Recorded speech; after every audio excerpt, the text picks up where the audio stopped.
Welcome to Trading News TV. Please don't forget to like, share, subscribe so that you can get notified whenever we drop a new video. Thank you. Stay safe, stay blessed. Love you guys. Bad spy, but she's been fingering people's brain. Karimo, owogon manipulator. You are a manipulator. You are a serious manipulator. I think this manipulative thing runs in your family blood.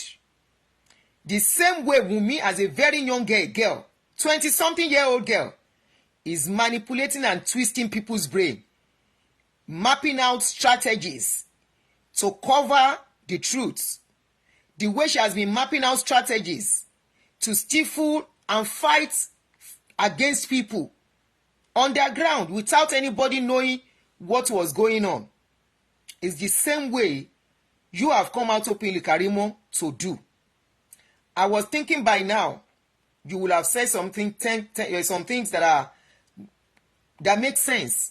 I was thinking by now you will have opened some cans of worms.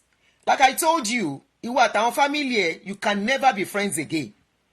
And if you are not careful, sórí ọkọ tó ní tó gbé sílé, it is still your family that will destroy that marriage. Àwọn family ẹ̀ tó ń bá jà yìí. You have entered, you came out. Ó ní abiyamọ ni ẹ́, you say you are a mother, you have your own children too. Even if tí màá ya Mohbad tó bá jẹ́ ìyá tí wọ́n gbọ́dọ̀ fi ṣàdúrà fún ìyá. You are involved in this case. You know some things. You were not around when it happened, but I'm sure they have opened you to some truths. Àwọn òótọ́ kan wà lọ́wọ́ ẹ̀ tó gbé dání. Wàá wá bọ́ta, wàá máa sọ pé wọ́n ti fa loud. Níbo lẹ́tẹ̀ tí ń gbà àwọn languages yẹn náà? Wọ́n ti fa loud. Ó máa dirty. Ó ti loud gan. Ó ti ṣe kinní kan. Ó pe Prime Boy. I thought when you call Prime Boy, even though Prime Boy has been able to do what you refuse to do. Ẹni tó bá ní etí, ẹni tó bá ní ìmọ̀, tó bá ní ọgbọ́n can pick something from what the last time Prime Boy came out, one of his videos. He called Wunmi straight. He said, Wunmi, you cannot rope what is not my own on my head. He called Wunmi. He said, Wunmi, you know what by your husband. And I still say, I find it's so funny how it's difficult for the widow, the so-called widow. I don't see her as a widow. That is my opinion. From what I have seen, from what I have experienced personally too, from what I have seen a lot of widows experience, I don't see Wunmi as a widow. My opinion. I saw a video of her yesterday. It's not even up to a year. Tí ọkọ ẹ̀ kú. If truly this guy is the husband of her youth, irrespective of whatever the public is saying, she's supposed to maintain a low profile. Kó mọ̀nà ọmọkùnrin yẹn, the state tó yẹ kó mọ̀ ni. But right from onset, even months ago, less than 6 months, ọmọkùnrin yẹn kú. They had a party for her son. I'm not saying the son should not live, but kí gbogbo abiyamọ rò. How easy is it? One or two of you, you must have had opó ní family, ní ọ̀rẹ́. Ṣé bí wọ́n ṣe ń sáré get on nìyẹn? It's just a question. Even opó òyìnbó, tá rò wípé the way they live is different from us. Is that how they move on? Is Wunmi truly a widow? Ask yourself this question. You know widows. You have widows surrounding where you live. You must have known somebody as a widow that are even rich. Is that how they move on easily? Based on the recent things I'm seeing, Wunmi is not a widow. No, she's not. And I see, it's funny how she cannot come out to speak on what led to the husband's spy up till now. People are just selling different narrative, throwing different videos on social media. Anyway, that is by the wayside. Mohbad is unfortunate. Listen, we should learn from this thing. Though we are not like them, and may we never be like this family. If you are the type of this family, it is time for you to change your ways. May we never be like this family. That boy is still in the mortuary, and this is an advice. Elebami share video ikiba bury. Please kindly help me to share. There is nothing they are burying again. The last time they did, there was a time they did corona inquest something, and they said the body of the boy, the body has decayed. And you know why? The guy was in the grave. But when he died, they couldn't get a mortuary to put in. So for almost 24 hours, it was not preserved. We don't know when he died. You know, some people said he died a day before they called the parents. And that was why the mother's brother embalmed him inside the house. After that, they buried him. After burying him, 9 days after, they exhumed the boy. Already, his body was not prepared for preservation from onset. So, I was not surprised when they said the body is already decaying. So, the best bet for the father, there is nothing to bury anymore other than cremate. Cremation is their best bet. Kí ló tún fẹ́ bury? Ara tó ti jẹrà already. Already, wọ́n ti cut yamayama. So the boy has gone, the body of the boy, kì í ṣe òun mọ́. His body has gone through so much. So the best bet, if the father wants it, is cremation. Let them just cremate him, and, you know, there's no need buying any burial ground or whatever. Should just cremate him, and whatever he wants to do with the ashes.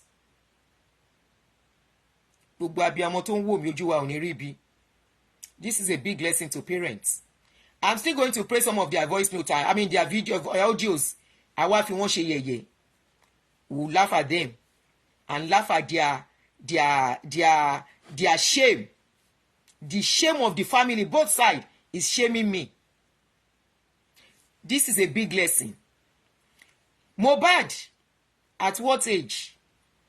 Is not the only one singing. Ó tutù lọ́mọ, ìwọ̀nba lọ́mọ tutù mọ́. Tẹ́ bá lọ́mọ tí ò jáfáfá ẹ fún ní àbàrà, kó jáfáfá. Tí ò bá tutù, ọmọ tó yẹ kó máa dó obìnrin, kó kàn máa dó obìnrin ṣeré. Ó lọ gbé obìnrin, ó lóun fẹ́ yàwó at 20 something, láì tí níṣẹ́ gidi lọ́wọ́. Ó ẹ̀ṣẹ̀ ń bẹ̀rẹ̀ career when he's just starting his career. Who does that? Bóyá ẹ̀jẹ̀ pójú lásán kọ́ náà fi mú. But everything boils down to bad parenting. Backup tí ó ní. He never had a backup of parents. The father tried in his own way. Immediately he got entangled with a lady. They said the father seems irrelevant again. It was not relevant anymore. Even the mother too. One of the voices that we saw online said at a point, the mother had to kneel down to beg to have relationship with her son. That is even understandable because she was never there from onset. If you have failed as a mother, maintain your lane. The mother failed the boy. Ká ní obìnrin ló máa ń jarújà yẹn fún ọmọ. If he has been in the boy's life from the onset, obìnrin kan ò lè dédé wà náà. Kó wá mú ọmọ lábẹ́ mi anyhow ńgbà tí kò ṣí èrè. Obìnrin kan á dédé wá lọ́sàn-án lóru, ọmọ tí mo jẹ̀yà fún. Tí ò tí tásìkò tó ẹ̀ṣẹ̀ ń build career. Kí ló ń jóyún? Lọ bímọ yẹn sílé yín, kò tí rẹ̀ díyàwó, á gba ọmọ. But ìyá tí ò bá ṣe the right thing kò ń lẹ́nu ọ̀rọ̀. That was why the boy, at that very tender age, when he's just building his career, climbing the ladder of success, went to go and get entangled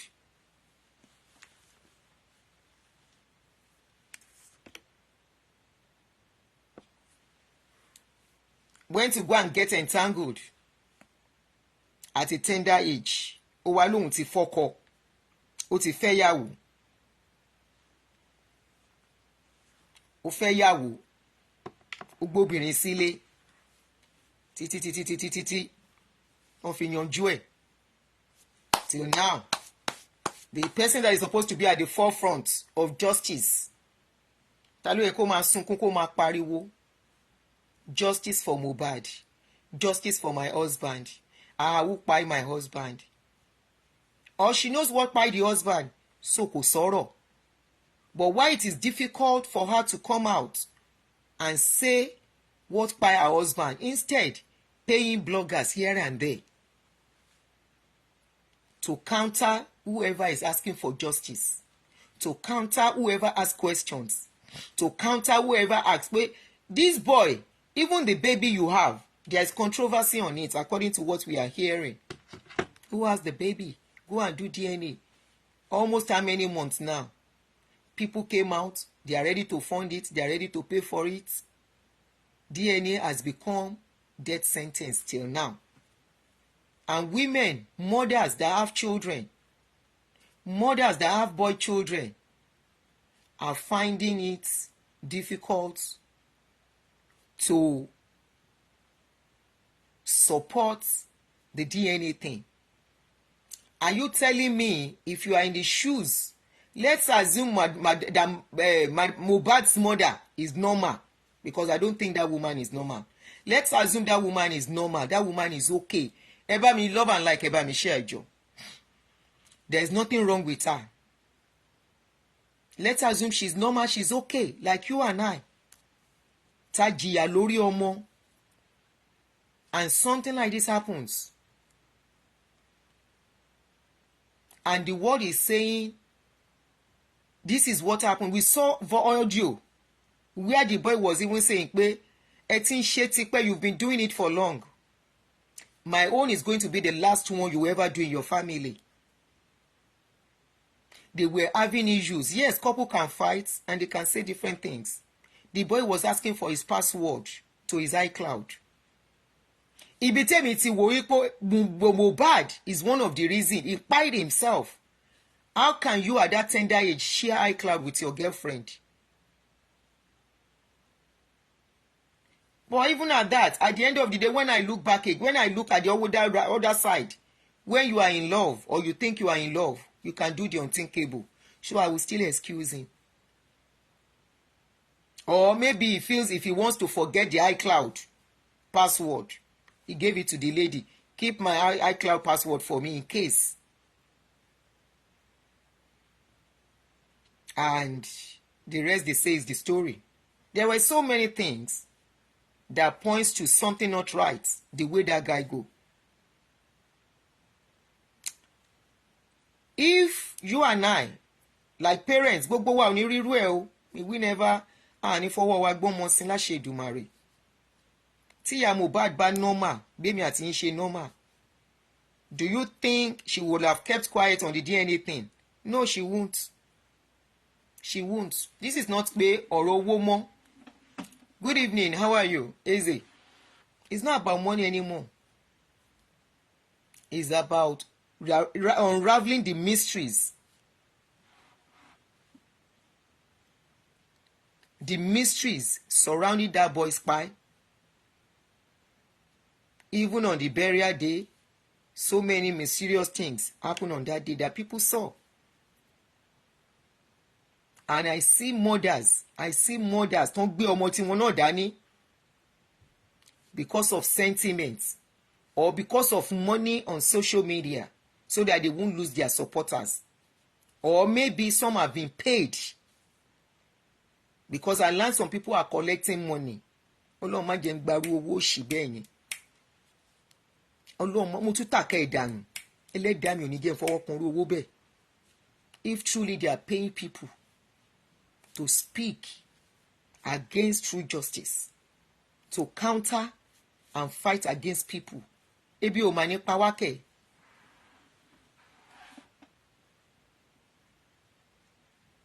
Ebi ò mà ní pa wá kẹ̀. Poverty is not good at all. love of money, greed is not good at all. It will make you to soil your hands. And in your closet, tí nǹkan bá ṣẹlẹ̀, your conscience will be like, ṣé kìí ṣowó tó gbà? Ṣé kìí ṣowó tó gbà? Now, ọmọ yẹn, ìyàwó, up till now, 19 years, by next month, precisely September 12, will be 19 years. I can still narrate everything, how it happened. What happened to me before then? Some of them are forgotten, but that particular incident still remains as fresh in my brain till now. So I don't know why the wife cannot help to get justice for this boy if her hands are clean.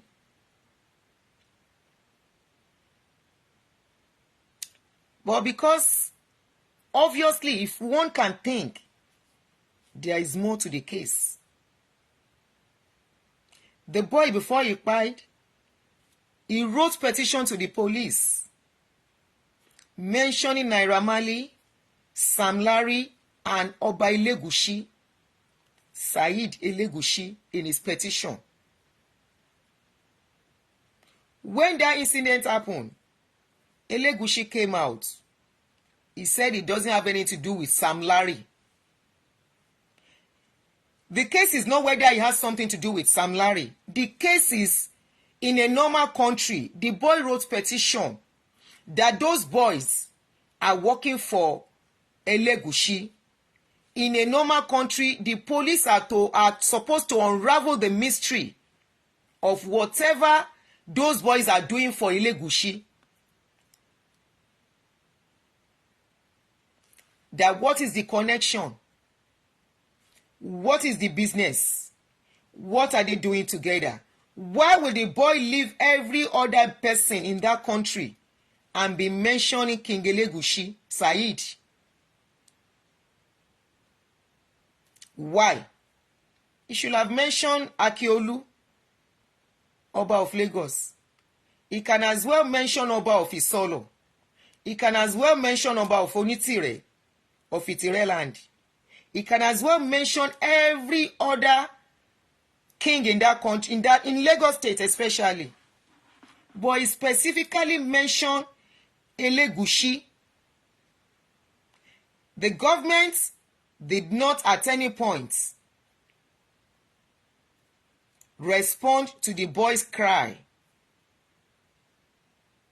They did not at any point show us that Elegushi was invited when the boy wrote petition. The police did not at any point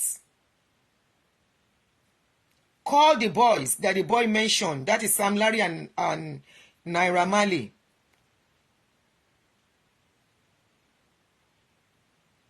When Iyabo Ojo came into the case, he said, Oba Elegushi, your name was mentioned in this case. Ajomu Konle. I was surprised she stopped talking about Elegushi. People are even saying Elegushi should not be mentioned anymore. But based on what was written in that petition that came on social media, that came out, Elegushi's name was mentioned in that case. So it is normal for people to start putting two and two together, since the police refused to unravel the mystery. People will start thinking, could it be that this is the king that is involved? Oh yeah. Because Wunmi does not have that power. Wunmi does not have the power. She's just an ordinary girl on the streets.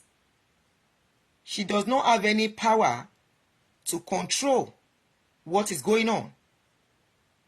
Who are the people behind the case?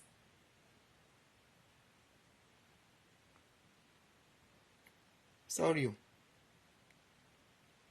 Who are the people?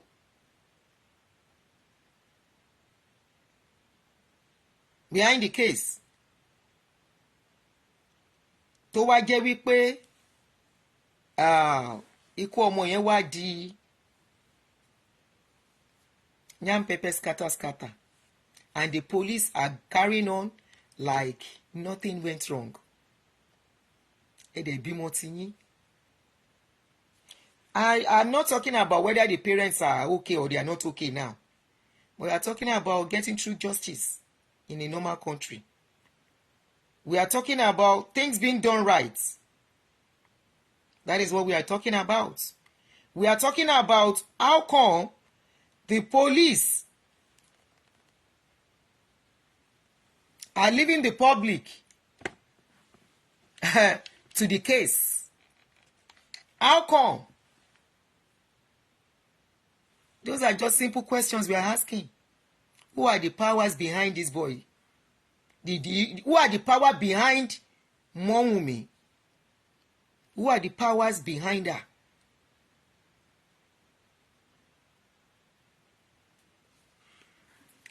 Now, to now make matter worse, our family. Karimo, I told people the last time I was doing my show, I said people should stop giving Karimo attention. You know why? As long as Karimo is not ready to tell her own part of the story, as long as she's not ready to say what she knows, people should stop hailing Karimo. Karimo is not worth attention. Karimo is on vendetta. Ẹ jẹ́ kó fight ìjà ẹ̀ kó máa jà. Stop supporting her. Karimo does not have conscience.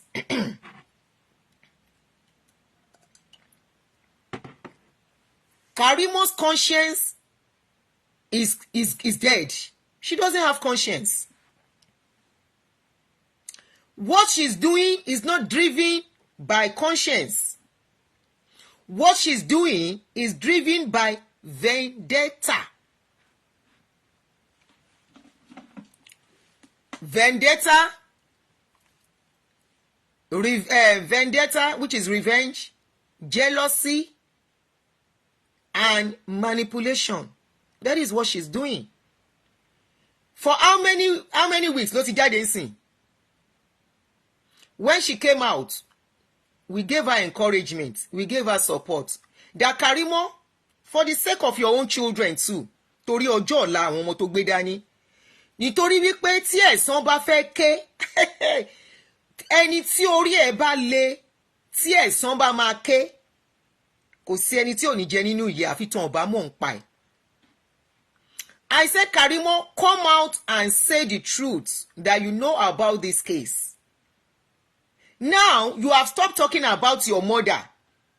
Ìyá ẹ̀ tó ṣe ẹ̀ gangan tó fi di wípé ó lọ dá sí ọ̀rọ̀ tí ò yẹ kó dá sí. You wanted the love of your mother and your siblings and your family, your mother's family. That was why you put all your body into that case and manipulated the whole narration. You changed the narration of the story. Of the truth. You cover the truth. You walk along with people who want to stifle the truth.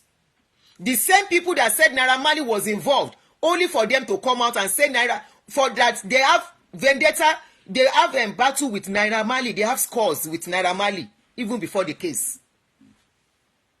You now team up with them. They told you to go to Daddy Freeze. Owa butter months after, almost a year. Like as if you were ready to say the truth. Karimo, ìkà ìkà. Wọ́n ti gbin oró sí ẹ nínú. What you went through has turned you to somebody that does not have conscience too. What you went through as a child has turned you to a narcissist. What you went through as a child has turned you to somebody very vengeful. You are vengeful, Karimo. You don't have ní àánú lára. Ní àánú. ó kéré ó mọ kò sí lára ẹ̀. It's either things go your way or you will destroy it. That is the type of person you are. It is either things go your way or you destroy it. O one finger brain àwọn èèyàn. You are fingering the brains of people. Láti how many weeks? Wàá ní tí n bá máa jáde lọ́la. Tẹ́ bá tún sọ̀rọ̀. O wá ń fi condition sórí òótọ́. Òótọ́ ló ń gbéyàn lékè o. Òótọ́ ni pílò tí èèyàn fi ń rọrí tó máa sùn dé ọkàn. Òótọ́ ló máa jẹ́ kó gbórí ẹ̀ sórí bed tí ọkàn á dẹ̀ balẹ̀. Oh, you cannot hold what you are holding. Kò ní peace. You know a lot. They told you a lot. But you are not ready to release it. Which is fine. Nobody is forcing you to. Nobody is asking you to. Don't release it. But I wish people will stop giving you the attention and support they are giving you. Fi àwọn family ẹ kẹ́ máa fi ara yín pa owó lọ lórí social media. Drama ni, we are watching drama. Àwọn èèyàn dẹ̀ kẹ́kọ̀ọ́ lára yín. In the olden days, this kind of movie, what is going on? Orí TV la máa wò. But now, social media is the true life story. All of you are now coming out. I'm going to play some of the audios. Ẹ wá ń jáde. Afolashade, Mohbad's mommy's sister, that once said they saw a duvet with blood, soaked with blood. After that, she came out for Baba Mohbad, telling the man to shut up, telling the man not to talk again. Oh, Buba Bayo fi we shenge. You are now out again, Folashade. Irú family wo ni gbogbo yín yìí ná. So you have come out again. Now you two, you are having condition. You are giving them condition. You are ready to speak. Tó bá fún ẹ lówó. Oh, need the gbogbo ẹ. All you need to do, go and open TikTok. Kí wọ́n náà máa fi sọ̀rọ̀. TikTok á fún ẹ lówó. So the justice of this boy, knowing what by this boy, is not relevant to you guys. Making money is more important. All of you now think of making money instead of asking for justice. Ẹ dẹ̀ bímọ and you have children. Irú èèyàn wo ni yín? Irú ọkàn wo lẹ possess? Irú conscience wo lẹ possess?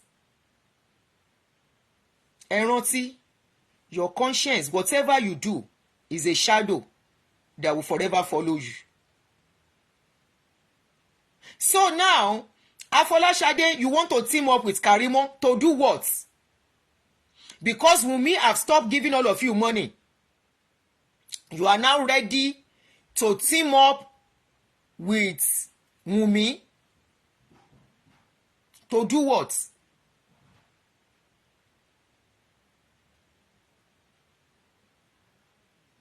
To fight who?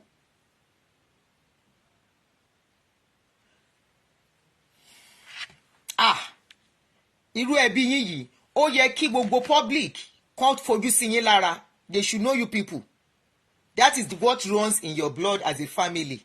Kò sẹ́ni tó yẹ kó fẹ́yàwó àbí fọ́kọ, kó yẹ kó mọ òun fẹ́yàwó àbí kó mọ òun fọ́kọ ní family yín. Káàárọ̀ kọ mi, how are you? Kò yẹ kó jẹ́. Ẹ ń ṣe family tán ti gbọ́dọ̀ fẹ́yàwó. Àtọ̀tún àtòsì, both side, mother side, both Karimo side, both Wunmi side. I mean both Mohbad side and Wunmi side.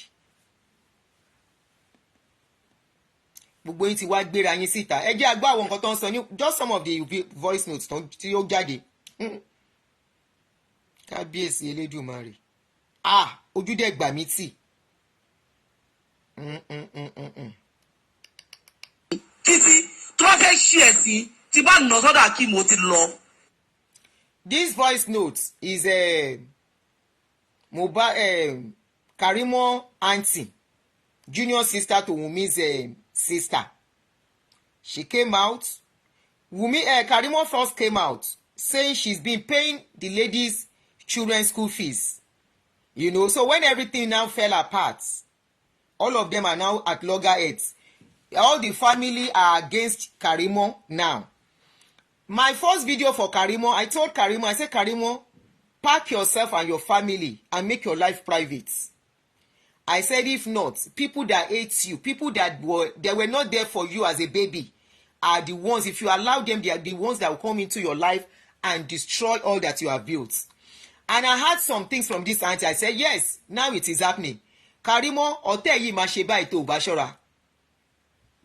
Ọ̀tẹ̀ máa ṣe kíni ó máa ṣe báyìí tó bá ṣọ́ra. Ó ti ń súnmọ́ bẹ̀. Ìwọ ni kọ́kọ́, you are not the only one that a mother will neglect. You are not the only one that has a bad mother. Many people watching me, oníkálùkù, ó ti di swag, ó ti di so inú ẹ̀kú. Especially in our culture, where you are not allowed to speak. I'm against that. I am 100% against somebody saying they should not speak about their trauma. No. Allow people to talk about their trauma so that they can be okay.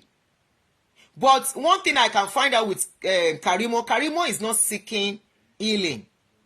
Karimo is seeking vengeance. And when you are seeking vengeance, you will end up destroying yourself before you know it. When you are seeking vengeance against something that you can walk away from, heal and move on at your own time and pace. The healing might not come as fast as you want. The healing might not come as easy as you want. But if you stay there and you think ẹdìyẹ dà mí lóògùn mo máa fọ́ lẹ́yìn, ibi tó ti ń fọ́ ẹdìyẹ ní ẹ̀yìn ó lè ṣèṣe. Ibi tó ti ń fọ́ ẹdìyẹ lẹ́yìn ìwọ gan ó lè para ẹ síbẹ̀, because before you can fọ́ ẹ̀yìn, you will need to lift your hand with something. You will need to lift your leg. Ibi tó ti gbé ẹsẹ̀ sókè ó lè yọ̀ kó ṣubú. Tó bá ní àròjinlẹ̀, ẹ̀san ìwọ kọ́ ló máa jàjà ẹ̀san. Some ẹ̀san, some vengeance, you walk away and allow karma to do the work if you have a good heart. But if you don't have a good heart, that is when you want to gbẹ̀san by yourself. If you don't have a good heart, that is when you want to say, somebody has destroyed my... A chicken has poured my medication away. I will finish this ediye. And in the process, while you are trying to finish the ediye egg, your own life, you can become a cripple in the process. You can become handicapped. You can become somebody that will never rise again. So you are going the wrong way. Yes, your mother has hurt you. The best thing you can do is to make a story out of your life. And now you have been a success. Despite everything, God was able to take you to America.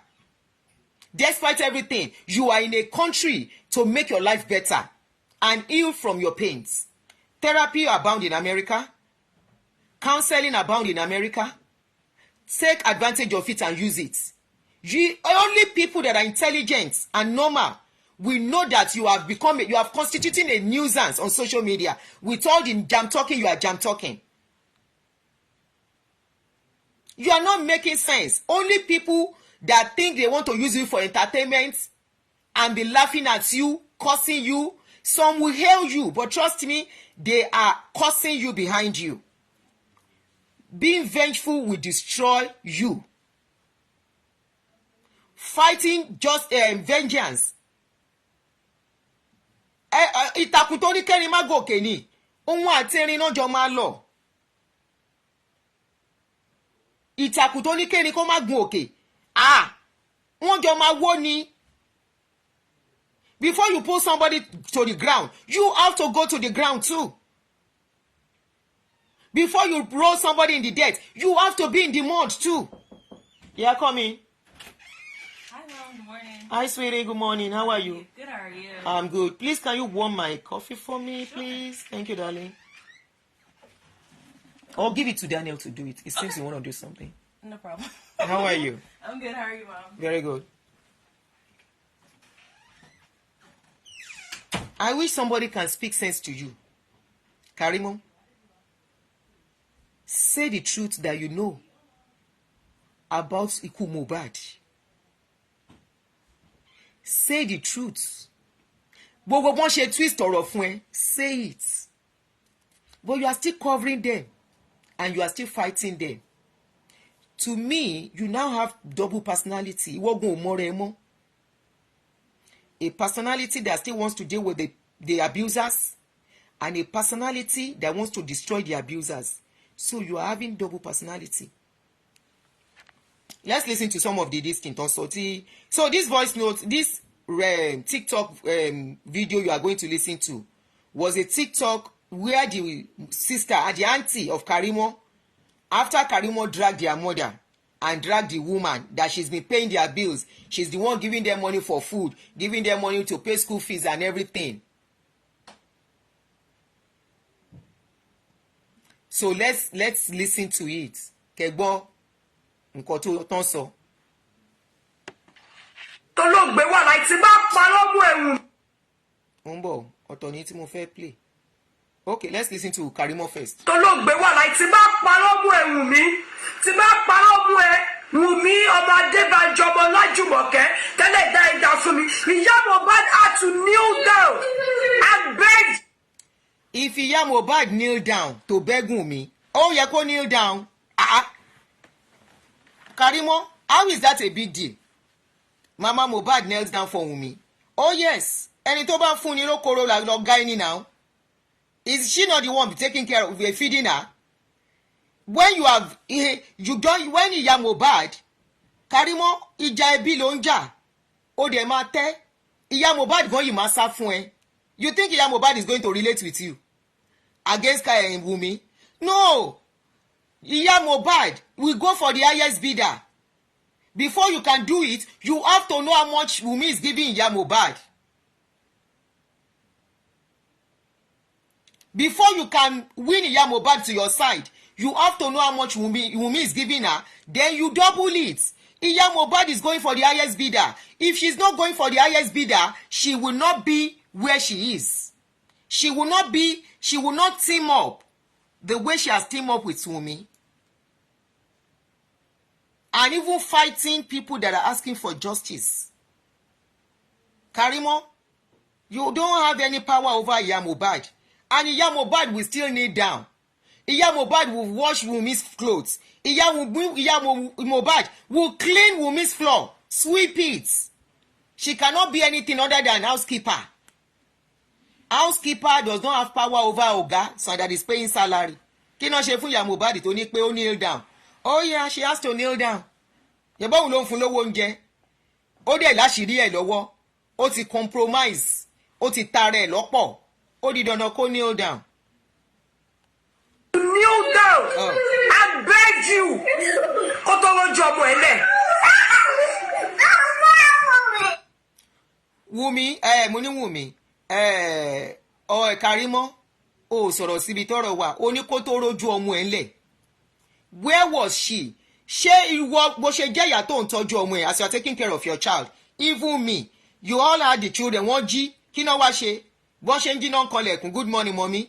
Bọ́n ṣe ọjọ́ weekend tó bá wà nílé tí mi ò jáde tí mi tètè. Bọ́n ṣe gbọ́dọ̀ wá kanlẹ̀kùn nìyẹn.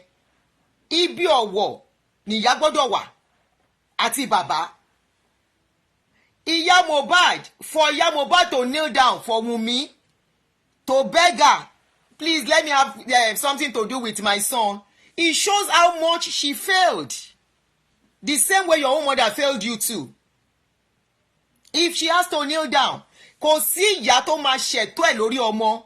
If the child, the boy, go eat punani wey no make am get sense, the mother go tell am say, you will wake up one day, you are coming back to me. Bẹ́ẹ̀ dẹ̀ ló ṣe máa rí.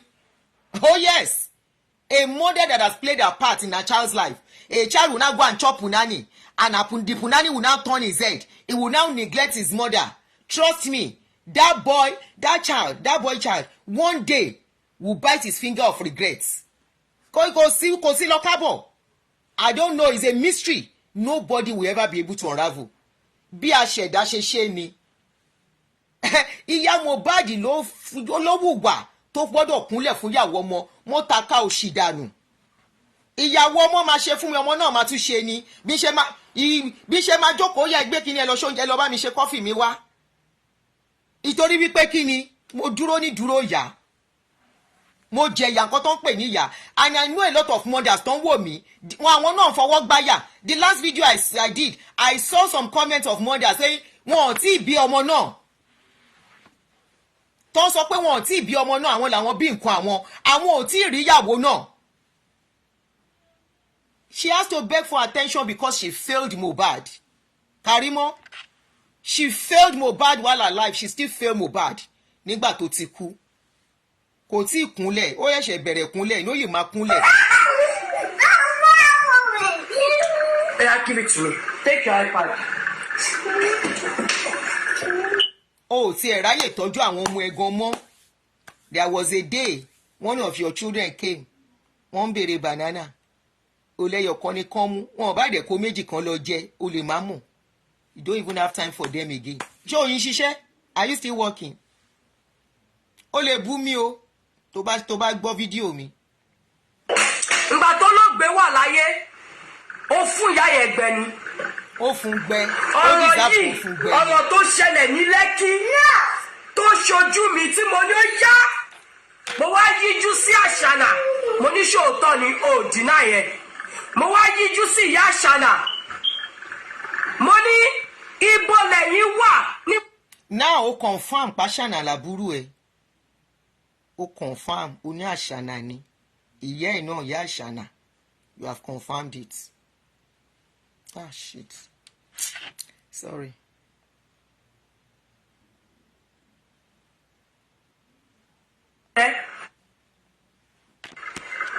Ọ̀rọ̀ eléyìí tó bá jẹ́ pé ìyá Mohbad pè mí lẹ́yìn ó sọ fún mi Ọlọ́run ṣèdájọ́ ojú ẹ nínú yàrá ẹ lókè ni ìyá Mohbad ti ń sọ̀rọ̀ yìí lórí bẹ́ẹ̀dì ni mo jókòó sí tí wọn náà jókòó sí kí tó lóyá dìde gbogbo yín ẹ bí wípé kí ló ṣẹlẹ̀ tí mo fi sọ pé tí Wùmí ò bá gbó láì fún mi Ògún ló máa pàwọ́ àti Wùmí jókòó táyé tí Wùmí ò bá wá sí láìfù fún mi Ògún ló máa pàwọ́ àti Wùmí jókòó táyé àwọn èèyàn bí mi pé kí ló dé tí mo fi ní kí Wùmí kúnlẹ̀ bẹ̀yẹ ọkọ ẹ̀ mo ń bọ̀ mi tí dé ṣé bẹ́mi náà bímọ àbí mi bímọ ni.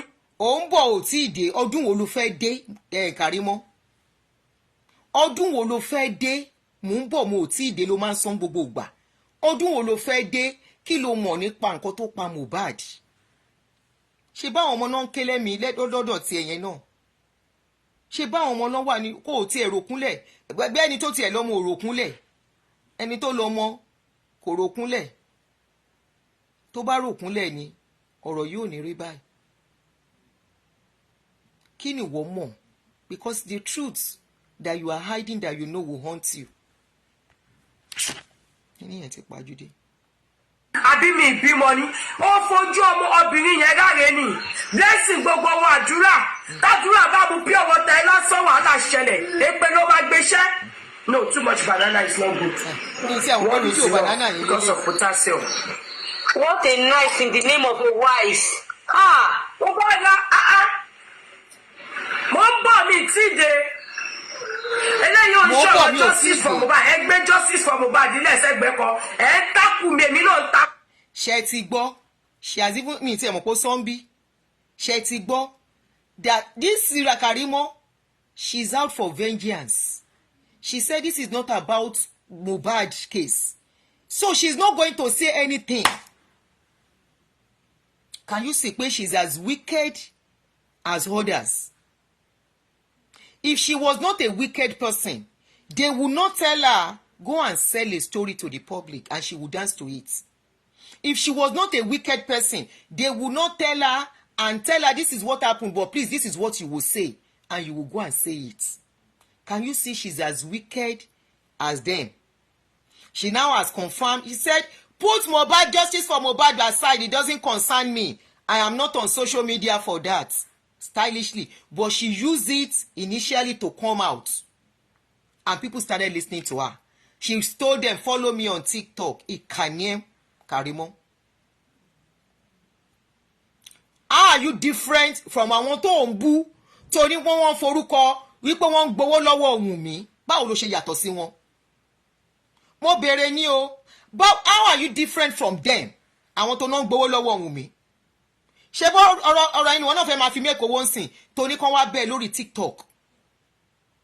Ó ń bọ̀ ò tí ì dé, ó wá ń fa àwọn èèyàn sí suspense. Ọdún wo ló fẹ́ dé? When are you going to come?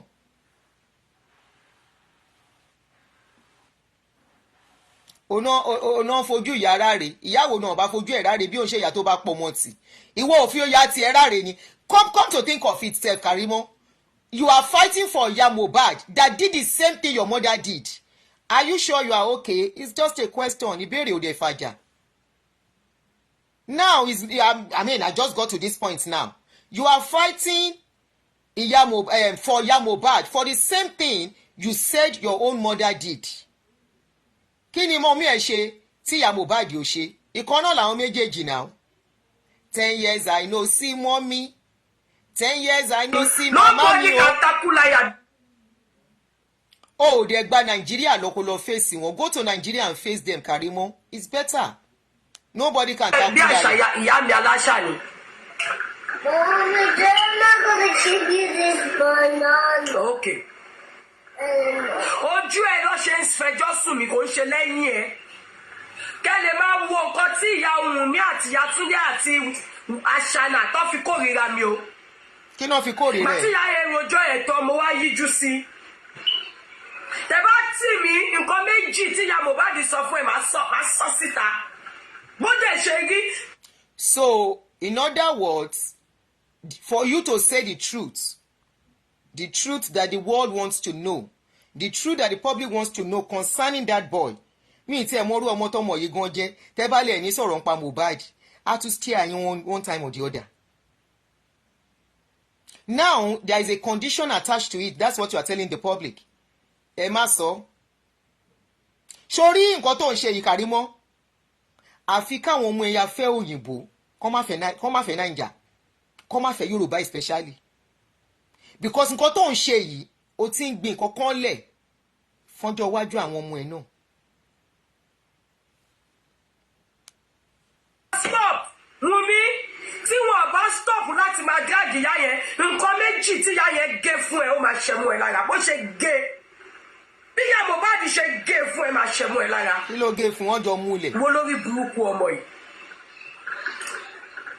Ó sọ̀rọ̀. Àwọn ẹ̀mẹ̀wá on drag ìyá oníyà wọn ṣe oríṣiríṣi. You can tell ìyá Mohbad. But you drag your own mother too. How is that different? You drag your mother, they are dragging Iya Mohbad. It's the same thing, there's no difference. Not to call me, I don't care. But ìtí mo rí ìmá sọ. Èwo ló fẹ́ sọ? Ìyá ẹ dẹ̀ sọ pé Àṣànà ìyá Túndé ó dúró báyìí tó o bá sọ bẹ́ẹ̀ kí Bíbélì yìí dá. Ìyá Túndé, you say you are going to beat Iya Mohbad up. Yay! I love that. Who is that? Iya Tunde? If you are watching this video, help us to beat Iya Mohbad. Thank you, son. Very hot. She must. Did you fill it up more? Okay. Oh, very hot. Thank you. You do what? I had to make it again because It poured. Oh, okay. Iya Tunde ló máa yọ Iya Mohbad. Iya Tunde, help us to beat Iya Mohbad very well. She deserves the beating. Nà lálòbójú bolẹ̀. Mo ti sọ mo no deserve kan jókòó pa. Iya Tunde wants to beat Iya Mohbad. Iya Tunde should help us to beat her. She deserves the beating. Iya Mohbad, wọ́n náà máa lù ẹ́ nílé àná. Níbi tọ́mọ ẹ ti lọ fẹ́ yàwó. Wọ́n fẹ́ lù ẹ́. They want to beat you there. Kábíyèsí o. Beat Iya Mohbad up. Why Mohbad was still alive? Ìwọ ló lọ bá wọn gbé nínú ilé wọn o dẹ̀ tún fẹ́ nà ìyá ẹ̀ nínú ilé ọmọ ẹ̀. Ṣé ká máa sọ̀rọ̀? Bá wa lù ú, Ìyá Túndé bá wa lù ú. Ẹ ní dúró pé. You told Iya Mohbad that ó máa nà. Ṣé ń gbọ́? Bẹ́ẹ̀ kò dẹ̀ sí nǹkan tó máa ṣẹlẹ̀. Ó yẹ Nínú ilé kó ọmọ ẹ̀ ni o. ó deserve ẹ̀. Inú ilé ọmọ ẹ̀ ló ti lọ bá o. Ó deserve ẹ̀. Mo wá yíjú sí ìyá Túndé. Mo wá wò kéka tẹ̀ lọ́mọdé ń ṣe àṣànà. Ìyá Túndé ibo ni. Nígbà tá àṣànà má treat. Ó fún ìyá Mohbad gbẹ títí tó jẹ́ pé ìyá Mohbad wá kúnlẹ̀ ẹsẹ̀ méjèèjì síwájú ẹ̀. Kéjọ jẹ́ kí n rójú ọmọ mi lẹ̀. You told her pé ṣé ẹ gbọ́? ọkọ̀ sọ fún promise ló. All ye mothers, all ye failed mothers, all ye that have young children and you are misbehaving. Can you hear? I hope in the next future you will not be kneeling down for your son's wife to allow you have access to your son. Can you hear? Hey. Ẹ kọ́kọ́ jọ drag ìgbà tó yá ìyá yẹn wá kúnlẹ̀ báyìí nínú yàrá ẹ̀ lókè as the boss lady. Pé jọ jẹ́ kí n rójú ọmọ mi lẹ̀. Mẹ́ṣẹ̀ dọ̀rẹ́ nìyẹn o. Tí ìyá Mohbad ò bá kúnlẹ̀ bẹ́ẹ̀ kó tó jẹ́ kí promise máa ṣe fún jẹ. Kó ṣèdájọ́ fún mi. Ṣé bẹ́ẹ̀ fẹ́ ká bẹ̀rẹ̀ ni?